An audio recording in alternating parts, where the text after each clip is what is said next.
राम हरे राम राम राम हरे हरे, हरे कृष्ण कृष्ण कृष्ण हरे हरे। कुंडली विठ्ठल श्री ज्ञानदेव तुकाराम, पंढरीनाथ भगवान की जय, माऊली ज्ञानेश्वर भगवान की जय, जगद्गुरु संत महाराज की जय, श्री संत महात्मा महाराज की जय, श्री सद्गुरु जोग महाराज की जय। क्षणोक्षणा हाची करावा विचार, क्षणोक्षणा हाची करावा विचार, तरावया पार भव सिंधू, नाशिवंत देह जाणार सकळ, आयुष्य खातो काळ सावधान, संत समागमे धरावी आवडी, संत समागमे धरावी आवडी, करावी तातडी परमार्थी, नाशिवंत देह जाणार सकळ, आयुष्य खातो काळ सावधान, तुका म्हणे इहलोकीच्या व्यवहारे, तुका म्हणे इहलोकीच्या व्यवहारे, नका डोळे धुरे भरून राहू, नाशिवंत देह जाणार सकळ, आयुष्य खातो काळ सावधान। प्रस्तुत प्राप्त प्रसंगी प्राप्त प्रवचन सेवेकरता निवडलेला अभंग जगद्गुरु जगद्वंदनीय महाराष्ट्र भूषण देहूचे सुप्रसिद्ध साधू जगद्गुरु तुकोबारा यांचा 4 चरणाचा सर्वांच्या परिचयातला अभंग सेवेकरता निवडलेला आहे। महाराज म्हणतात की माणसाने जीवनामध्ये आल्यानंतर प्रत्येक क्षणाक्षणाला विचार केला पाहिजे। मग कशाचा विचार करायचा तर तरावया पार भव सिंधू, या भवसागरातून आपल्याला कोणत्या रीतीने तरता येईल, कोणत्या रीतीने त्या भगवान परमात्म्याकडे आपल्याला जाता येईल,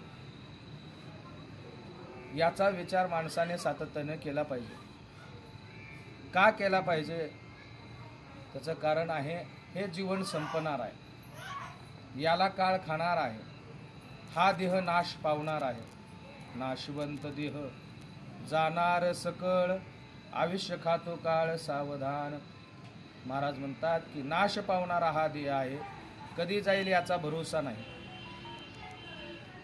याला काळ खाणार आहे, कारण हे काळाचं खाद्य आहे। मग जीवन जगत असताना हा देह जाणार आहे म्हटल्यानंतर आपण परमार्थाला लागतो किंवा आम्ही लागू असे सर्वजण साधक म्हणायला लागले। सर्व साधक म्हणतात तरी तुकोबाराय म्हणतात, तुम्ही जरी परमार्थाला लागत असले तरी तुमचा परमार्थ जर टिकावा वाटत असेल, तुम्हाला जर खरंच परमात्मा मिळावा असं वाटत असेल तर तुम्ही संतांच्या समागमामध्ये संतांच्या संगतीमध्ये जा, आणि तिथे गेल्यानंतर तुमचा परमार्थ सातत्याने टिकून राहील, आणि खरा परमार्थ कसा करायचा याची दृष्टी पण येईल। म्हणून संत समागमे धरावे आवडी, आणि करावे तातडी परमार्थी। महाराज म्हणतात की संत समागमामध्ये जा आणि तातडी करा परमार्थाची।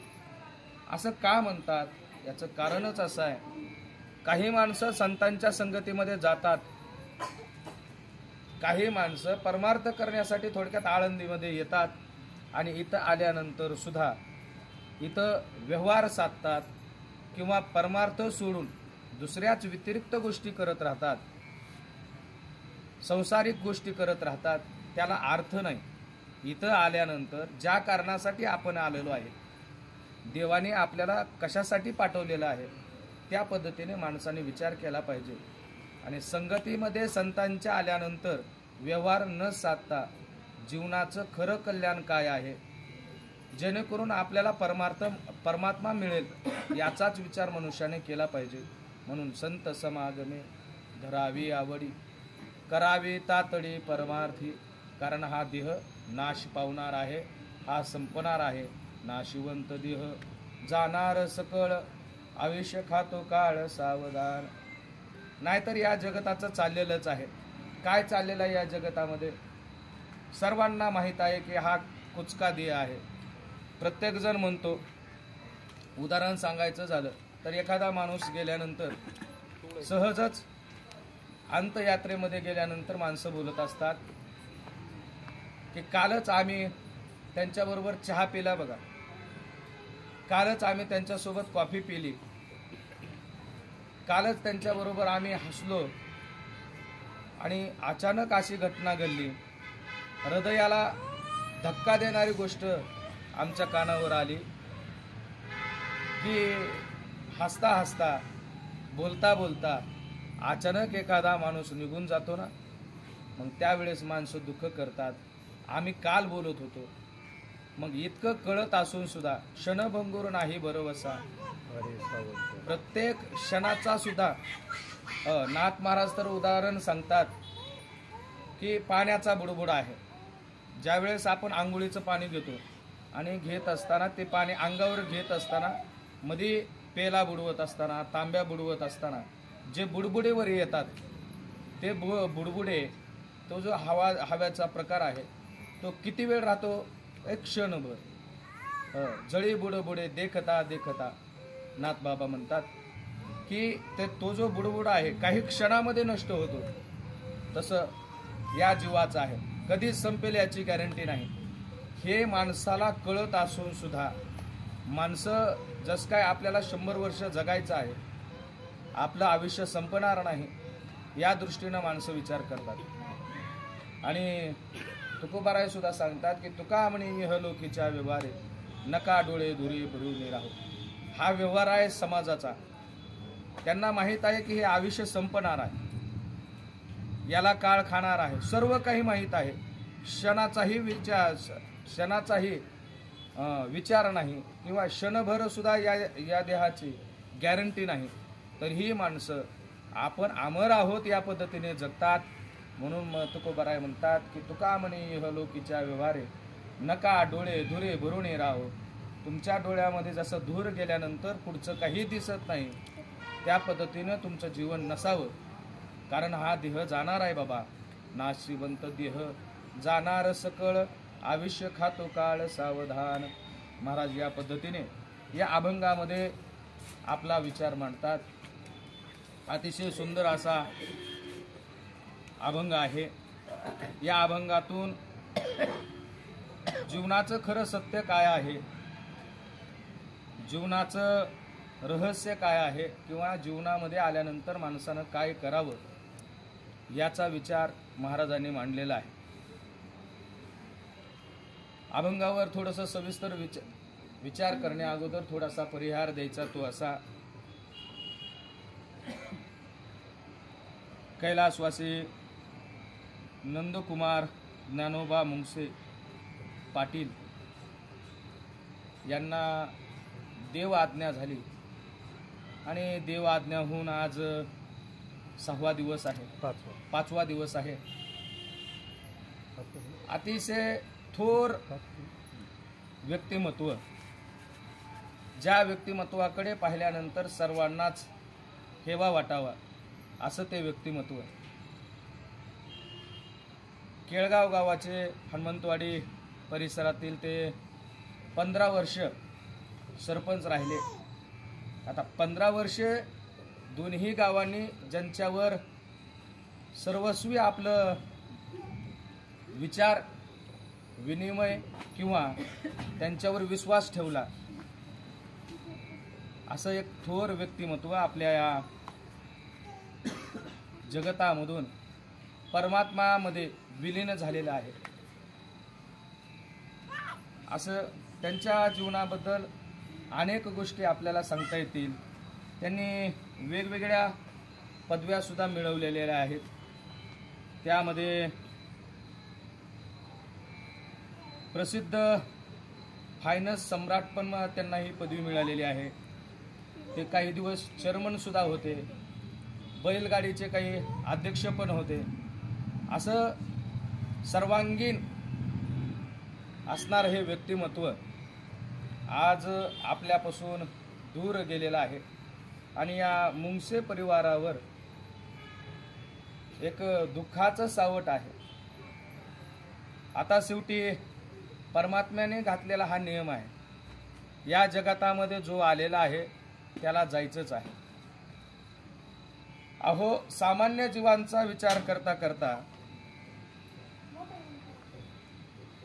आपण इतकं दुःखी होतो, पण ही परिस्थिती देवाला सुद्धा रुकवता आलेली नाही.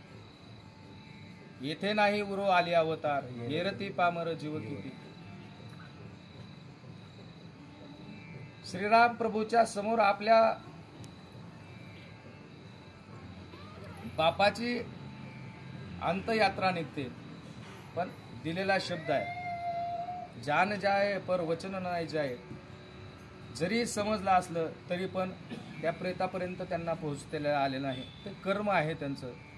आणि स्वतःचा बाप असला तरीही त्यांना अमर करता आलं नाही. इथे आल्यानंतर प्रत्येक जणाला अवतार संपवावा लागला. फक्त आपल्या दैवयोगाने या परिस्थितीलाही ज्यांनी डावललं ते म्हणजे आमचे ज्ञानोबा आहे. सदैव समाधी घेतली महाराज. काय परिस्थिती आहे. आणि वर्णन करत असताना 108वी समाधी आहे. आपण खरंच भाग्यवान आहोत की माऊलीच्या दरबारामध्ये. केळगाव परिसर तर अतिशय, जिथं माऊलींचं बालपण गेलेलं आहे, समाजानं वाळीत टाकलं असेल. मी तर असं म्हणेल की केळगावने कधी टाकलं नाही माऊलीला वाळीने. केळगाव परिसरामध्ये सिद्धबेटामध्ये माऊली राहिली. अतिशय या भागामध्ये इथेपर्यंत माऊली आली असतील. इथे चरणरज. आळंदी हे गाव पुण्यभूमी ठाव, दैवताचे नाव सिद्धेश्वर. 84 सिद्धांचा सिद्धभेटी मेळा, तो हा सुख सोहळा स्वर्गी नाही. असं असणारं हे पवित्र असं ठिकाण. या ठिकाणाबद्दल आपण काय विचार करायचा महाराज. एवढं पवित्र ठिकाण आहे. आणि अशा या पवित्र ठिकाणी त्यांनी 15 वर्ष सरपंचकी पद भूषवलेलं आहे. म्हणजे थोडक्यात माऊलींचा त्यांनी त्यावेळेस सुद्धा सांभाळ केला असावा, 15 वर्ष सुद्धा. कारण सिद्धपेठ एरिया काही वादानुसार, काही परिस्थितीनुसार वादामध्ये होता. सर्वांच्या सान्निध्यातून तो सिद्धबेट परिसर आपल्याला आज पाहायला मिळतोय. म्हणजे हे सुद्धा परिस्थिती त्यांच्या काळामध्ये झाली असावी. असं पवित्र पुण्यवान असं जीवन. आळंदीतले प्रत्येक व्यक्ती ही माऊली आहे. या युक्तीनुसार त्यांना 2 मुले, सोमनाथ भाऊ आणि नामदेव भाऊ, आणि 4 मुली आहेत, 4 भाऊ आहेत. असा मोठा परिवार. सर्वात मोठं वर्णन करायचं झालं तर ते माऊलींच्या दरबारामध्ये असणाऱ्या भाविक भक्ताला ते सांभाळत होते. आणि हीच त्यांची आजची पोचपावती आहे. महाराज, पहिल्या दिवशी प्रवचन सेवा होईल, 10व्या दिवशी प्रवचन सेवा होईल, वर्षश्राद्धा दिवशी कीर्तन सेवा होईल. नंतर त्या माणसाची कुणीही आठवण काढत नाही. सध्याची परिस्थिती आहे. पण आज गेली 6 दिवस झाले भाऊंना जाऊन, 6 दिवस झाले तरी आपण, 5 दिवस झाले तरीही आपण त्यांची आठवण काढतो. सातत्याने पारमार्थिक गोष्टी करण्याचा आपल्याला मोह आवरत नाही किंवा कराव्या वाटतात. ही त्यांची पुण्याई आहे. आणि त्यांच्या पुण्याईनेच असा विचार आपल्या मनात येतो. अन्यथा येणं शक्य नाही. त्यांचं पुण्य असेल तरच. नाहीतर काही माणसांच्या पुण्यतिथ्या सुद्धा होत नाहीत.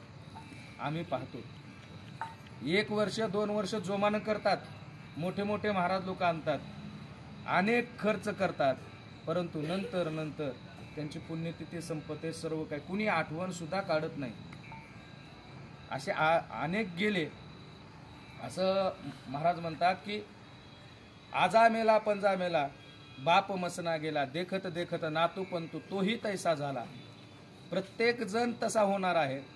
परंतु आज आपल्यामध्ये भाऊ नसतील तरीही त्यांच्या विचाराने, त्यांच्या आचाराने, त्यांच्या व्यक्तिमत्वामुळे आज आपण या दुःखी परिस्थितीत सुद्धा आज आपल्याला परमार्थाची इच्छा होते. म्हणजे माऊलींचं, भाऊंचं ते काय आहे, पुण्य आहे. आणि अशा या पवित्र पुण्यपवान तिथीतला भाऊ गेले आणि नंतर आपण ही प्रवचन सेवा करतो आहेत. त्यासाठी प्रवचन सेवेसाठी निवडलेला अभंग तर तुकोबारायांचा आहे आणि हा अभंग सहसा अशाच दुःखाच्या परिस्थितीमध्ये घेतलेला आपल्याला पाहायला मिळतो की बाबा हा अभंग घेण्याचं काय कारण असेल, संत महात्म्यांचं काय म्हणणं असेल. तर या अभंगामुळे पाठीमागे राहिलेले जे व्यक्ती आहेत त्यांना एक दिलासा मिळतो, ते दुःखापासून दूर होतात, त्यांचा परमार्थावरचा जो विश्वास आहे तो विश्वास वाढतो. अशी एक कल्पना सर्व महाराजांची असेल आणि त्या पद्धतीने या अभंगाचं चिंतन आपण करणार आहोत. माणसं विचार करतात, पण विचार करत असताना तात्पुरता विचार करणारे माणसं आपल्याला पाहायला मिळतात, सातत्याने विचार करणारे पाहायला मिळत नाहीत. म्हणून तर ज्ञानोबाराय एक ठिकाणी हरिपाठामध्ये सुद्धा म्हणतात की नित्यनेमाने परमार्थ करणारी माणसं कमी आहेत. नित्यनेमाने तो प्राणी दुर्लभ, लक्ष्मी वल्लभ तया जवळी. नित्यनेमाने तो प्राणी दुर्लभ, लक्ष्मी वल्लभ तया जवळी. जर नित्यनेमाने एखादा माणूस कार्य करत असेल, नित्यनेमाने एखादा माणूस कार्य करत असेल, त्याच्यामध्ये सातत्य असेल, तो लक्ष्मीपती विष्णू परमात्मा होऊ शकतो किंवा त्यांच्या संगतीमध्ये तो जाऊ शकतो. इतकी ताकद त्या नित्यनेमामध्ये आहे. परंतु माणसं नित्यनेम करत नाही. चांगला विचार हा सातत्याने करावा लागतो. वाईट विचार करण्याची गरज नाही, तो आपोआप येत असतो. पण चांगला विचार, चांगली परिस्थिती हे आणावी लागते. तर म्हणून महाराज म्हणतात की प्रत्येक क्षणाक्षणाला माणसाने विचार केला पाहिजे. नाहीतर या जगतामध्ये विचार करणारे माणसं कमी आहेत. विचार करतात, काही तात्पुरता विचार करतात की बाबा आपलं आजच्या पुरतं भागलं पाहिजे, उद्याचा विचार त्या माणसापाशी नाही. काही माणसं विचार करतात पण त्या विचारावर आरूढ राहत नाही.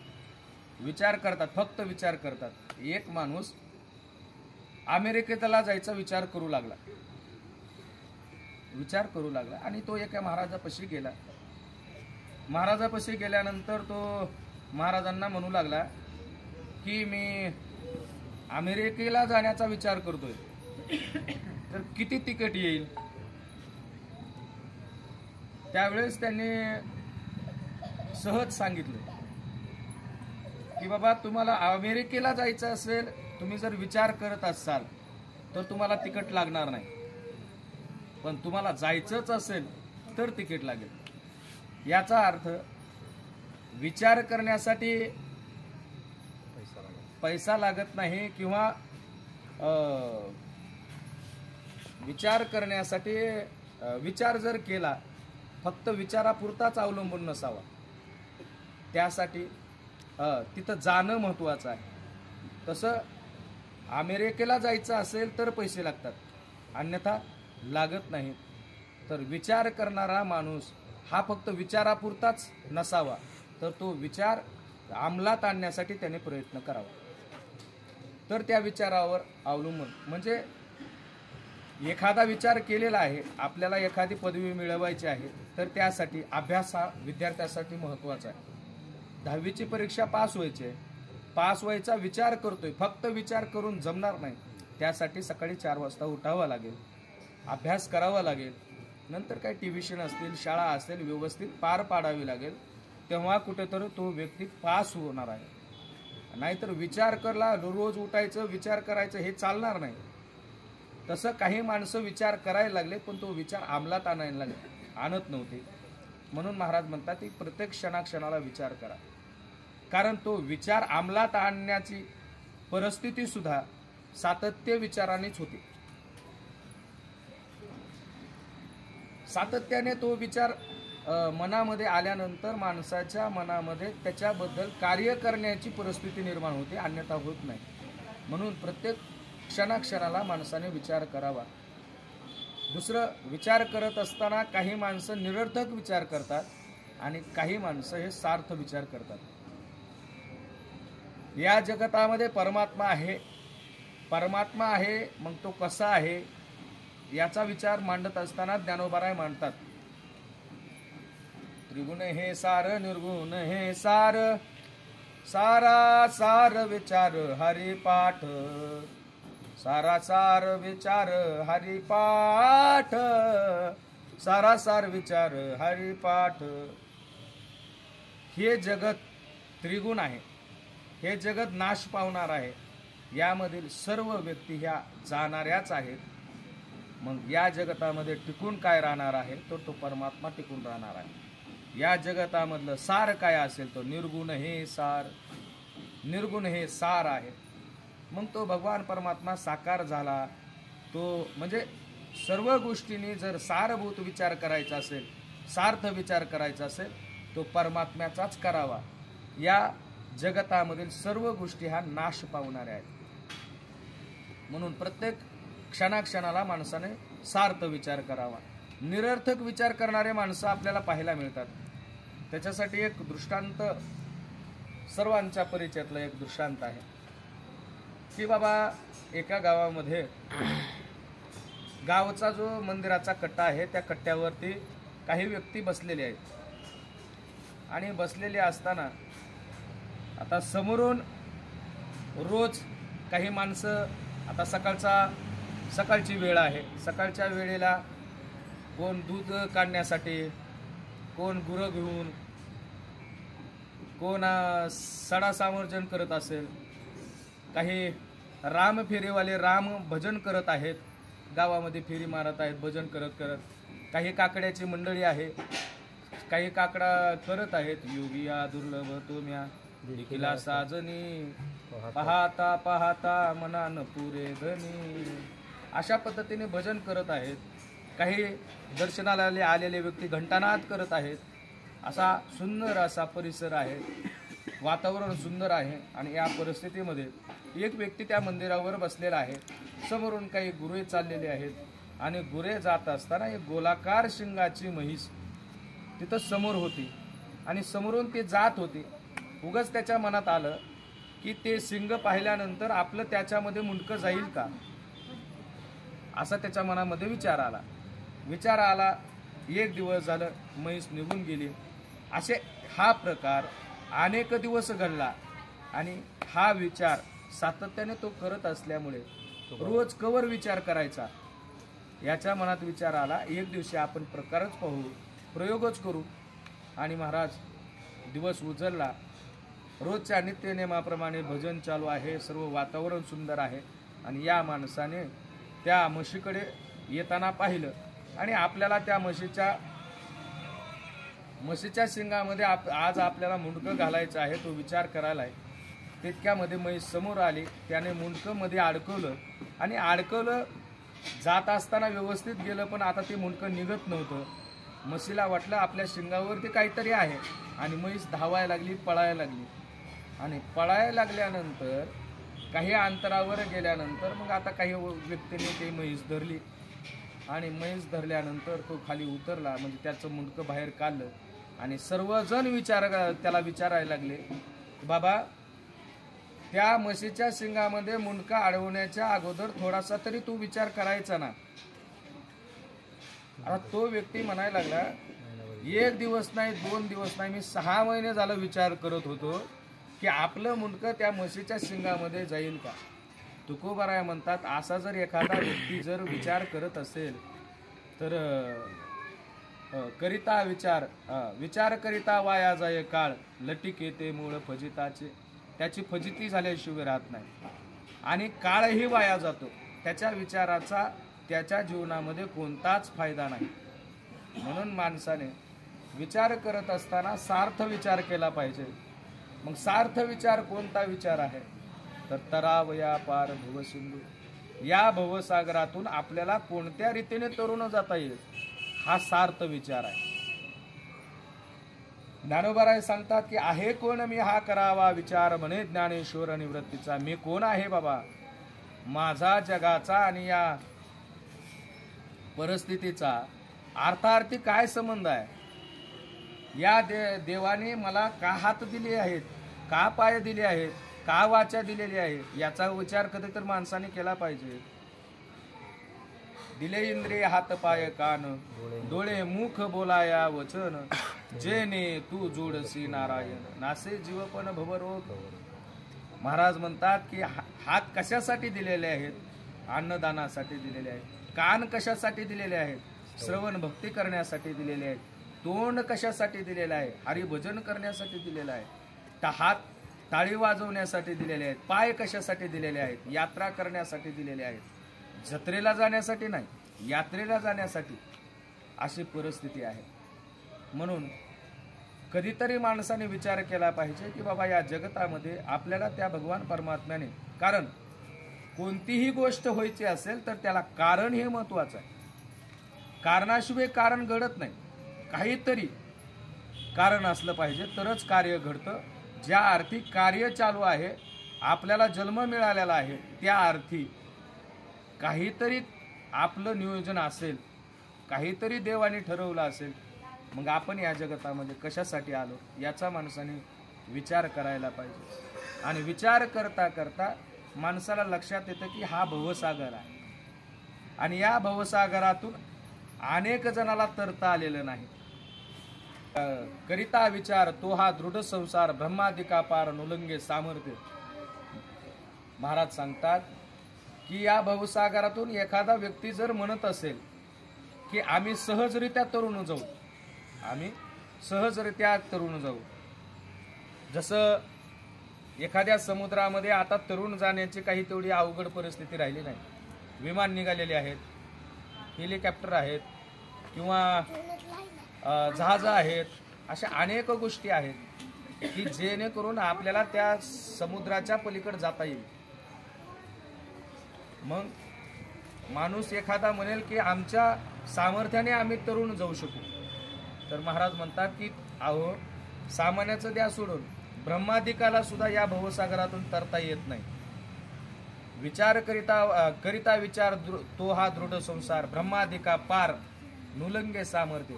ब्रह्मादिकाला सुद्धा या समुद्रातून तरुण जाता येत नाही. मग आपण तर सामान्य आहोत, तरीही आपल्याला तरुण जाता येतं, कारण संतांनी सांगितलेलं आहे. अनेक जण तरलेले आहेत. मग त्यामध्ये श्रवणे कीर्तने झाले ते पावन सनकाधिक जाण परमभक्त. हा अभंग सर्व पहा आपण. यामध्ये तरलेल्याची यादी आहे, तरलेल्याची यादी आहे की बाबा या जगतामधून कोण कोण तरलं आणि कशामुळे तरलं, तर नामचिंतनामुळे तरलं. कारण या कलियुगामध्ये तरुण जायचं असेल तर नामचिंतनाशिवाय पर्याय नाही. तसं तर परमात्म्याला प्राप्त करून घेण्यासाठी अनेक साधनेची निर्मिती झालेली आहे. अनेक साधना आपल्याला पाहायला मिळतात. योग साधना असेल, यज्ञ साधना असेल, कर्म साधना असेल, तप साधना असेल, अनेक साधना आहेत. योग साधनेचा विचार केला तर योगाची या वाटा जे निघाले गा सुभटा तया दुःखाचाची वाटा भागा आला.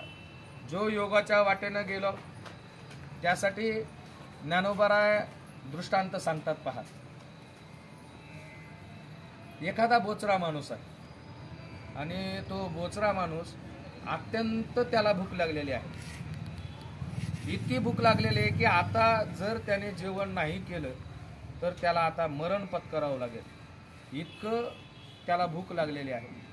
आणि त्या परिस्थितीमध्ये एका व्यक्तीने त्याला लोहाचे चणे म्हणजे थोडक्यात लोखंडाचे चणे खाण्यासाठी दिले. आणि खाण्यासाठी गेले त्या म्हाताऱ्या माणसाने, त्या बोचऱ्या माणसाने ते खायला सुरुवात केली आणि त्याचं पोट भरलं. अशी परिस्थिती होते का? नाही होत महाराज.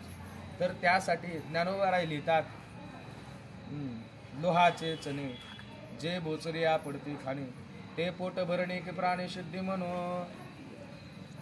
लोहाचे चणे एखाद्या बोचऱ्या माणसाला खायला दिले तर त्याचं पोट भरणार नाही.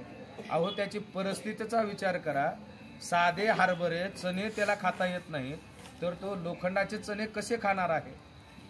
म्हणून असे लोहाचे चणे त्याला खाता येत नाहीत. सामान्य चणे खाता येत नाही तर लोहाचे चणे काय खाणार तो.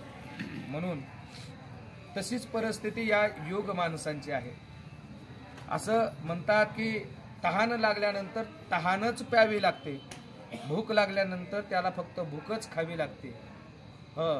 एखादी गोष्ट त्याला नको वाटली तीच करावी लागते, एका आसनावर बसावं लागतं. ही परिस्थिती योगी माणसांची आहे आणि ही परिस्थिती आपण भोगू शकत नाही आणि परमात्मा प्राप्त करून घेऊ शकत नाही. म्हणून ज्ञानोबराय म्हणतात की बाबा सरळ मार्ग संतांनी सरळ मार्ग तयार केलेला आहे. मोडून या वाटा सूक्ष्म दुस्तर केला राज्यभार चाले ऐसा. राजमार्ग तयार केलेला आहे संतांनी. आणि संतांनी फक्त सांगितलं नाही महाराज, तर संत महात्म्याने त्यावर विचार केलेला आहे. असं म्हणतात की ज्ञानोबाराय, अनेक संत नामदेवराय असतील, निवृत्तीनाथ असतील, मुक्ताबाई असेल, असे अनेक संत एकांतामध्ये बसतात. आणि जसं एकांतामध्ये बसल्यानंतर समविचार असतो. शिकलेले माणसं जसं बोलतात तसं सामान्य माणसाला बोलता येत नाही. सामान्य माणसं जसे बोलतात तसे साधू संताला बोलता येत नाही. साधू संत माणसं बोलतात तसं म्हणजे या जगतामध्ये आपण गरीब माणसं म्हणतो, भिकारी माणसं म्हणतो, त्यांचे विचार वेगळे. प्रत्येकाचे हे विचार हे वेगळे आहेत. आणि तसंच संत महात्मे बसल्यानंतर एकांतामध्ये बसल्यानंतर आता ज्ञानोबारायांचा दरबार आहे. जयाने घातली मुक्तीची गवाने, मिळविली मांदी वैष्णवांची. ज्ञानोबारायांनी दुसरं काहीच केलं नाही, मिळविली मांदी वैष्णवांची, वैष्णवांची मांदी मिळवली. तसेच या राजमार्ग तयार करण्यासाठी सर्व संत एकांतामध्ये बसले आणि सर्व संत एकांतामध्ये बसून अभ्यास केला. बघा सर्वांनी संतांनी काय अभ्यास केला. मग गीतेचा असेल, भगवद्गीतेचा असेल, ज्ञानेश्वरीचा असेल, अनेक ग्रंथांचा अभ्यास त्यांनी केला. वेदाचा असेल, 6 शास्त्राचा असेल, 18 पुराणाचा असेल, सर्वांचा अभ्यास केला. आणि त्यांनी सारभूत विचार मांडण्यासाठी अनेक अभ्यासाद्वारे या कलियुगामध्ये कोणती साधना उपयोगाला याचा विचार त्यांनी मांडलेला आहे. संत एकांती बैसले, सर्व सिद्धांत शोधिले, ज्ञान दृष्टी अवलोकिले, सारांश काढिले निवडून. सर्व संत एकांतामध्ये बसतात आणि सारांश शोधतात. तो सारांश काय, तर कलियुगामध्ये अन्य साधना कोणतीच उपयोगाला नाही. फक्त कलियुगामध्ये नाम साधना महत्वाची आहे. कलियुगी माझे करावे कीर्तन, तेने नारायण देईल भेटी. कलियुगामध्ये जर त्या परमात्म्याचं चिंतन केलं, आणि ही साधना अतिशय सोपी सुद्धा आहे महाराज. तुकोबाराय सांगतात, तू का म्हणे सोपे आहे सर्वाहुने, तू का म्हणे सोपे आहे सर्वाहुने. शहाणा तो धनी घेतो येथे, शहाणा तो धनी घेतो येथे, न लगती सायास जावे वनांतरा, न लगती सायास जावे वनांतरा. तुकोबाराय सांगतात की तुका म्हणे सोपे आहे सर्वाहुनी, शहाणा तो धनी घेतो येथे. ही सोपी साधना आहे आणि जो जपतो ना तो शहाणा आहे. नाम संकीर्तन साधन पै सोपे, जळतील पापे जन्मांतरीचे. ही साधना अतिशय सोपी आहे. अन्य अवघड साधनेकडे जाण्याची आवश्यकता नाही. तपसाधना आपण करू शकत नाहीत, यज्ञ साधना आपण करू शकत नाहीत, कर्मकांड साधना आपण करू शकत नाही. म्हणून साधू संतांनी जी सोपी साधना आपल्यासाठी या भवसागरातून तरण्यासाठी निर्माण केलेली आहे, त्या साधनेचा आपण विचार केला पाहिजे. आणि या भवसागरातून या साधनेद्वारे आपण तरलं पाहिजे. हाच माणसाने क्षणाक्षणाला, प्रत्येक क्षणाला विचार केला पाहिजे. काय क्षणाक्षणालाच विचार करायचा, कारण आपली वेळ कोणती शेवटची आहे हे आपल्याला सांगता येत नाही. म्हणून क्षणाक्षणाला करायचं. कारण महाराज सांगतात की एखाद्या व्यक्तीला चांगला जन्म घ्यायचा असेल तर त्याच्या अंतकाळाला नामचिंतन आलं पाहिजे. अंतकाळी ज्याच्या नाम आले मुखा तुका म्हणे सुका पार नाही. ज्याच्या मुखाला अंतकाळामध्ये नाम येईल तो काय आहे, सुखी आहे आणि त्याला चांगला जन्म मिळतो असं महाराज सांगतात. मग आपली शेवटची वेळ कोणती आहे हे आपल्याला सांगता येत नाही, म्हणून क्षणाक्षणाला विचार करा, क्षणाक्षणालाच विचार करा असं महाराज सांगतात. की या भवसागरातून तरण्यासाठी तुम्ही सातत्याने प्रयत्न केला पाहिजे, प्रत्येक क्षणाक्षणाला विचार केला पाहिजे. कारण हा देह कसा आहे, नाश पावणारा देह आहे. नाशिवंत देह जाणार सकळ आयुष्य खातो काळ सावधान. हा नाश पावणारा देह आहे. या जगतामध्ये अनेक जण आले, अनेक जण गेले, कोणालाही इथं राहता आलेलं नाही. आता अनेक कीर्तनकार दृष्टांत सांगतात. एक प्रवचनकार एका गावामध्ये जातात. बघा माणसं कसे दुःखी होतात. एखाद्या माणसाने मर म्हटल्यानंतर सुद्धा माणसाला सहन होत नाही. आज ती परिस्थिती आहे. कारण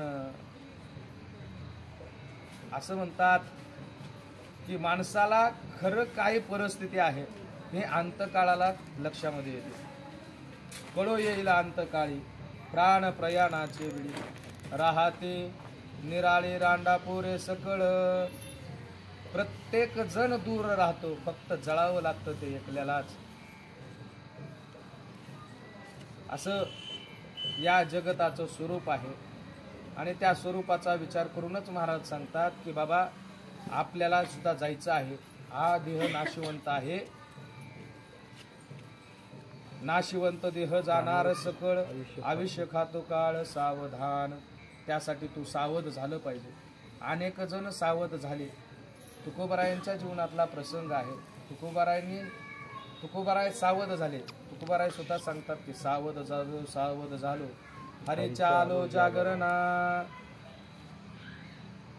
भक्ती करत असताना, ग्रंथ वाचत असताना तुकोबारायांनी या जगताचं खरं काय स्वरूप आहे ते पाहिलं.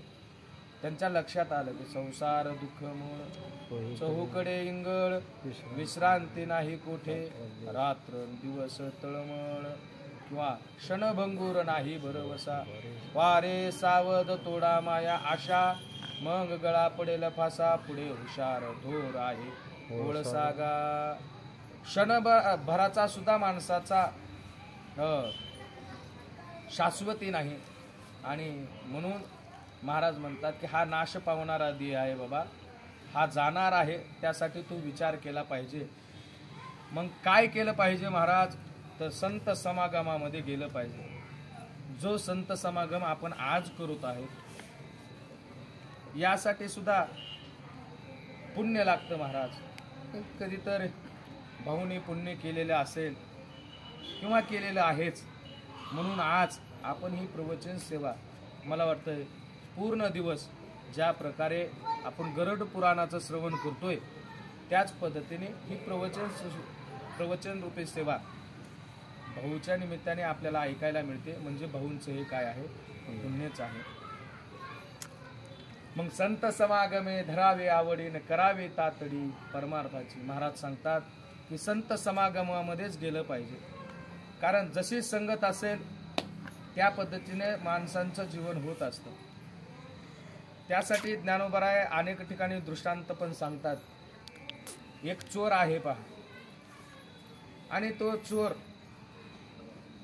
रेल्वेने प्रवास करत आहे आणि त्याच्याजवळ एखादा माणूस जर बसला आणि बसल्या बसल्या त्या चोराप्रमाणे बुद्धी होते, असं एका दृष्टांतामध्ये माऊली सांगतात.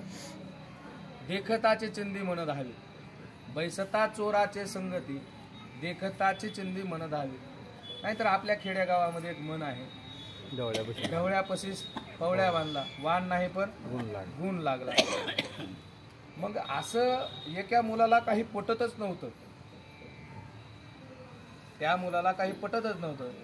तो आपल्या पिताजीला सातत्याने म्हणायचा, पप्पा मी त्यांच्या संगतीमध्ये राहतो म्हणजे मी पितो असं नाही. मी त्यांच्या संगतीमध्ये राहतो म्हणजे मी जे खायचंय ते सोडून खातो असं नाही. मी त्यांच्या संगतीमध्ये राहतो म्हणजे मी वाईट वागतो असं नाही. पण पप्पांना खरी परिस्थिती माहीत होती, कारण त्यांनी समाजाचा मागोवा पाहिलेला होता किंवा अभ्यास केलेला होता की समाज कसा आहे आणि कोणाच्या संगतीमुळे काय होतं हे त्यांना अनुभवलेलं होतं. म्हणून ते आपल्या मुलाला सातत्याने सांगायचे की बाळा, तू त्याच्या संगतीमध्ये जाऊ नको, तुझ्या जीवनाची हानी होईल. पण तो आत्मविश्वासाने सांगायचा.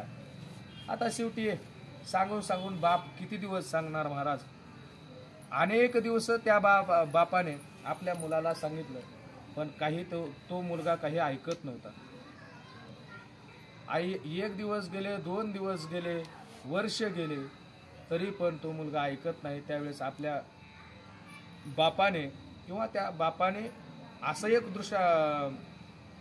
अशी एक वेळ आणली की त्या वेळेला त्याने मुलाला सांगितलं की बाबा, तुला एक गोष्ट देतो, एक वस्तू देतो आणि ती वस्तू तू तुझ्या खिशामध्ये ठेवायची आणि खिशामध्ये तू ती गोष्ट ठेवल्यानंतर संध्याकाळी मला आणून द्यायची.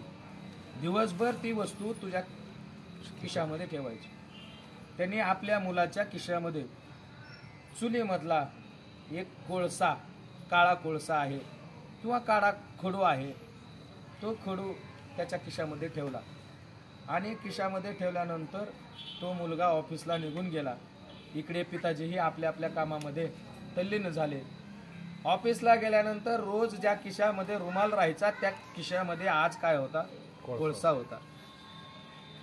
आणि बोलता बोलता घाम आल्यानंतर त्या मुलाने काय केलं, खिशामध्ये सहजच, आता रोजची सवय खिशामध्ये रुमाल ठेवायची, आणि रुमालासाठी हात मध्ये गेल्यानंतर तो काळा कोळसा हाताला लागला. हाताला लागल्यानंतर त्याचा हात असा पांढरा शुभ्र झाला. पांढरा शुभ्र झाला का? नाही झाला, काळा झाला. काळा झाल्यानंतर तो हात पुसण्यासाठी दुसऱ्या खिशातला रुमाल काढला आणि रुमाल काढून तो हात पुसला. परत तो रुमाल खिशामध्ये ठेवला. आता खिशामध्ये ठेवत असताना तो किसाही काळा झाला. काळा झाला. नंतर काही वेळानंतर परत त्याला घाम आला. घाम आल्यानंतर तो रुमालाकडे, आता ध्यानात आला आपल्या डाव्या खिशामध्ये काय आहे? रुमाल आहे, आपलं कोळसा आहे. मग उजव्या खिशामध्ये त्याने हात घातला, आपला रुमाल रोजच्या प्रमाणे बाहेर काढला. त्याला काय होता? काळा कोळसा लागलेला होता. त्याने तसाच काळा कोळसाने आपलं तोंड पुसलं महाराज. आता सवयीचा परिणाम आहे, बोलत बोलत माणसं पुसतात, त्याप्रमाणे पुसला. त्याचा चेहरा काळा झाला. चेहरा झाल्यानंतर त्या रुमालाला घडी मारली, आपला व्यवस्थित चेहरा केला. नंतर काही वेळानंतर असंच काही कामामुळेच खिशामध्ये हात जायचा. तो हात बाहेर आल्यानंतर काळा व्हायचा. काळा झाल्यानंतर मग आता पुसता पुसता रुमालही घाण झाला, किसाही घाण झाला. ऑफिसमध्ये गेल्यानंतर त्याच्या लक्षात आलं की या कोळशामुळे आज आपली अशी परिस्थिती बनलेली आहे, अशी परिस्थिती बनलेली आहे की तोंड तर काळं झालंच, किसा पण घाण झाला, रुमाल पण घाण झाला, बनेल पण घाण झालं. एवढं प्रकार फक्त कोळशामुळे झाला. आणि हा कोळसा कुणी दिला आपल्याला? वडिलांनी दिला, आपल्या पप्पांनी दिला. आणि तो रागाच्या भरामध्ये ऑफिस सुटलं आणि ऑफिस सुटून घरी गेला. घरी गेल्यानंतर आपल्या पप्पाला दारामधूनच ओरडायला सांगितलं, पप्पा तुम्हाला काही कळतं का नाही? ऑफिसमध्ये मोठे मोठे लोक आहेत, मोठे मोठे साहेब आहेत, त्यांच्यासमोर जावं लागतं, त्यांच्यासमोर यावं लागतं, आणि तुम्ही दिलेल्या कोळशामुळे अशी परिस्थिती निर्माण झाली की पूर्ण अंग काळ होण्याची परिस्थिती आली. तुम्हाला थोडं काही कळतं का नाही? अहो, साधी इस्त्री मोडली तरी साहेब लोक बोलतात, आज तर पूर्ण माझं अंग घाण झालं, तुम्हाला काही कळतं का नाही? काही कळतं का नाही? असं 2दा 3दा म्हणल्यानंतर पप्पा शांत होते, कारण अनुभवाचं बोलणं होतं. पप्पा शांत होते. आता पप्पा स्मित हास्य करतात आणि स्मित हास्य करून त्या मुलाला सांगतात की बाळा, मला सुद्धा हेच सांगायचंय की साधं तू काळ्या कोळशाची संगती केली तर परिस्थिती दिवसभरात तुझं अंग काळं झालं तर तू ज्यांच्या संगतीमध्ये आहेस त्यांच्या संगतीमध्ये राहिल्यानंतर तुला तुझ्या जीवनाची हानी होणार आहे, हेच मला समजून सांगण्यासाठी ही गोष्ट करावी लागली. माझा काही तुझं अंग घाण करण्याचा माझा काही हेतू नव्हता. आणि त्यावेळेस पप्पाचं बोलणं पटलं त्याला. तसंच महाराज सुद्धा सांगतात की संगतीचा परिणाम हा माणसावर होतच असतो, म्हणून माणसाने चांगल्याची संगती केली पाहिजे, वाईटाची संगत केली नाही पाहिजे. म्हणून संत समागमे धरावी आवड. संतांच्या समागमामध्ये चांगला विचार आहे, ते आपल्याला जाग करतात. उठा साधू संत साधा आपुले हित अशी विनंती करतात, किंवा लागून या पाया विनवितो तुम्हाला कर टाळी बोला. कधी पाया पडतात, कधी बरोबर चालवतात, कधी कधी हाताला धरून चालवतात, कधी कधी आलिंगन घडे मुक्ती सायुज्यता जोडे म्हणजे आलिंगन देतात, कधी मस्तकावर हात ठेवतात. अशा अनेक परिस्थितीतून संत शिकवत असतात. कशा पद्धतीने शिकवत असतात याच्यासाठी तुकोबारायांचा एक अभंग प्रसिद्ध आहे. एखादा शिक्षक आहे आणि तो शिक्षक एखाद्या विद्यार्थ्याला शिकवत असताना कोणत्या परिस्थितीने शिकवतो. बाळू, आता शिक्षकाची परिस्थिती आहे, डिग्री प्राप्त झालेली आहे, तो MA झालेला आहे, DED झालेला आहे. आज त्याला पाटी पेन्सिल हातामध्ये घेण्याची परिस्थितीच नाही. काही गरज आहे का? नाही महाराज. पण आपल्या विद्यार्थ्याने शिकावं, आपल्या विद्यार्थ्यानं मोठं व्हावं, याच्यासाठी ते शिक्षक, डिग्री प्राप्त शिक्षक आज आपल्या हातामध्ये पाटी आणि पेन्सिल घेतात आणि बाळूचा हात हातात घेऊन त्याला 1 काढायला सांगतात, 2 काढायला सांगतात, त्याला गिरवण्यासाठी सांगतात. अर्भकाचे साठी पण ते हाती धरली पाठी.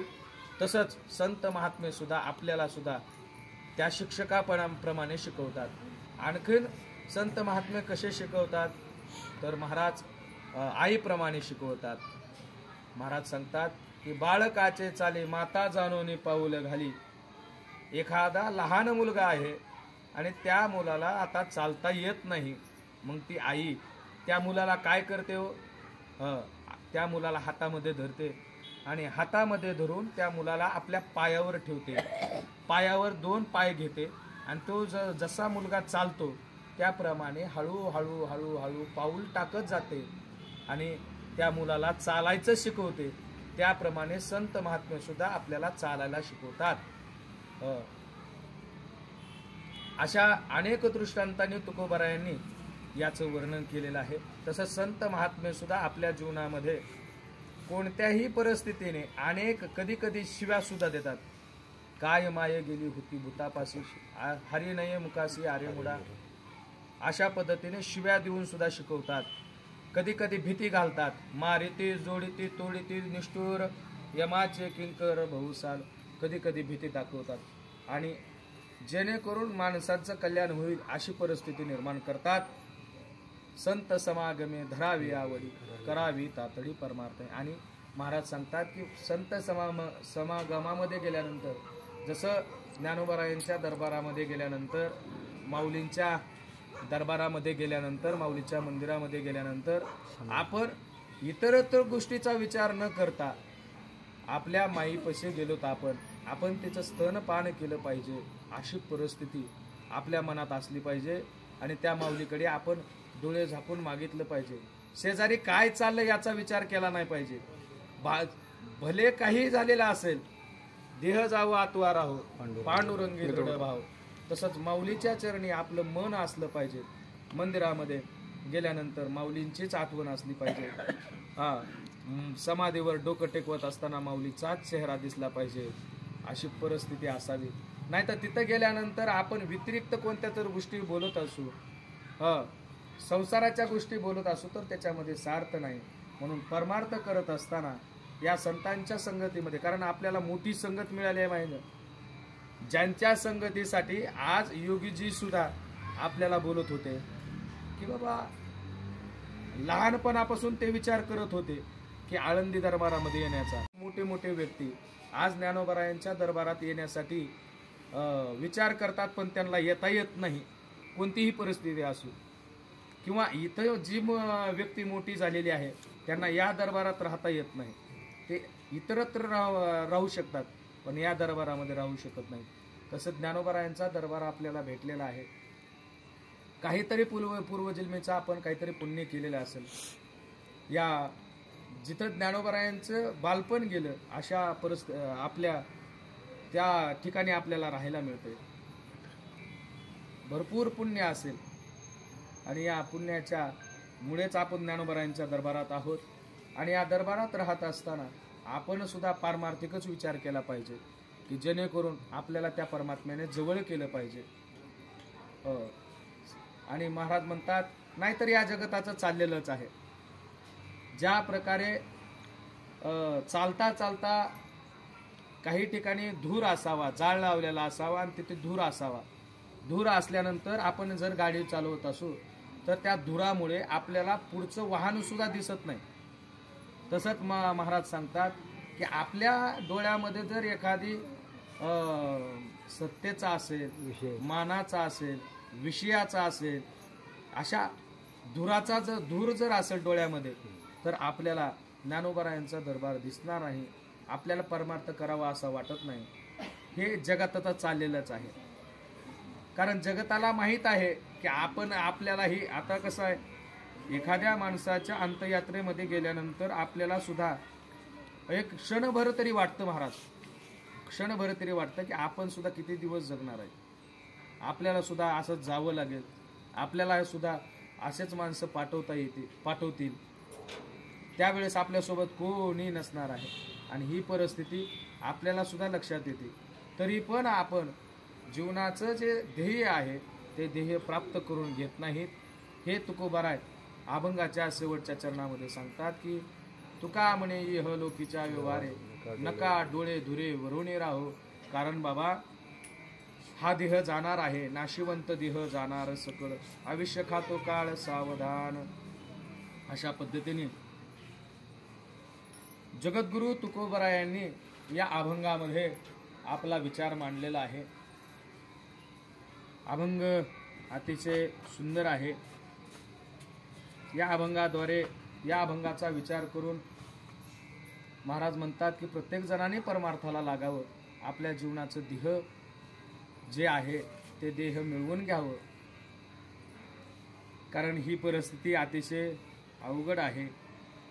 आज ज्यांच्यासाठी आपण इथे जमलेलो आहोत असे आदर्श केळगावचे सरपंच असणारे कैलासवासी नंदकुमार ज्ञानोबा मुंगसे पाटील, त्यांना 72 वर्ष पूर्ण झाले आणि त्यानंतर त्यांना देव आज्ञा झाली. अतिशय दुःखी परिस्थितीमध्ये आपण त्यांना पाठवत असताना जीवनाचं काय सार्थ आहे. आज जसं त्यांचं जीवन जसं पूर्णत्वाला गेलं, त्यांना वाटत असेल की याजसाठी केला होता अट्टहास, शेवटचा दिस गोड व्हावा. आपण जरी गेलो तरी पण आपले जे मुलं आहेत, मुली आहेत, आजही देवाचं नामचिंतन करत आहेत. त्या नामचिंतनामुळेच, कारण इहलोकीचं धन काय असेल तर महाराज संपत्ती आहे, परंतु परलोकाचं धन काय असेल तर नामचिंतन आहे. आणि त्यांच्या नावाने ही सेवा घडत आहे. आज हे तेही सुखी झालेले असतील की बाबा आम्हाला जी इच्छा होती ती आज माझी इच्छा, माझे मुलं, माझी मुली हे पूर्ण करत आहेत. अशा दुःखद प्रसंगी आज प्रवचन सेवा 5व्या दिवसाची सेवा माझ्यासारख्या पामराकडे आलेली आहे. ना पात्रता ना अधिकार, परंतु माऊलींच्या दरबारामध्ये जे श्रवण केलेलं आहे तेच इथे बसून तुमच्यासमोर सांगण्याचा प्रयत्न केलेला आहे. सांगण्याचा अधिकार नाही, कारण माऊलींचा दरबार आहे. इथे मोठे मोठे वक्ते आहेत, परंतु आमचे परममित्र असणारे ज्ञानोबा महाराज तावरे यांची सहज मग अशी भेट झाली आणि त्यांनी सांगितलं की असं, कारण आम्हाला तेवढं माहीत नव्हतं. माहीत असतो तर आलोच असतो, पण बाहेरगावी गेल्यामुळे आणि आम्ही सुद्धा तुमच्याच भागामध्ये राहतोय. असं सर्वांवर प्रेम करणारं व्यक्तिमत्व आज वैकुंठामध्ये विलीन झालं. 5 दिवस झाले त्यांना, आणि त्यांना आपण भावपूर्ण श्रद्धांजली देत असताना ही प्रवचन रूप सेवा ठेवलेली आहे. असेच माऊली चरणी प्रार्थना, त्यांना सद्गती प्राप्त व्हावी, असेच सेवा तुमच्यासारख्या साधू संतांची, मोठ्या माणसांची घडावी